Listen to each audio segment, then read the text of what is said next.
तर मनोज जरांगे पाटील यांना प्रसाद लाड यांनी इशारा दिलेला आहे। जरांगेंनी नेत्यांवर वैयक्तिक टीका करू नये, गैरसमज झाल्यास दूर केला जाईल, भाजप नेत्यांवर वैयक्तिक बोलू नये असा आक्रमक पवित्रा प्रसाद लाड यांनी घेतला। मनोज जरांगे दादा पाटलांना सर्वात पहिला अंगावर घेणारा जो व्यक्ती कोण होता तो प्रसाद लाड होता। हमरी तुमरीमध्ये बोलणारा जो कोण व्यक्ती होता तो प्रसाद लाड होता। आणि या बाबतीत माननीय मनोज जरांगे पाटलांनी देखील स्पष्टपणे मीडियामध्ये कबुली केली की प्रसाद लाडनी देखील मला अंगावर घेतलं। ओबीसी समाज, एससी एसटी समाज, आदिवासी समाज, मराठा समाज यामध्ये कुठली दुफळी निर्माण होऊ नये, त्यामुळे त्याच्यासाठी मी प्रयत्न केला।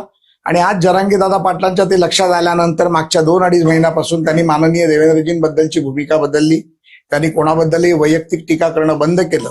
मी आज देखील तुमच्या माध्यमातून सांगतो, जर त्यांनी देखील वैयक्तिक पातळीवरती कोणाबद्दलही बोलले तर त्यांच्या विरोधात बोलण्याची भूमिका आजही मी ठेवतो।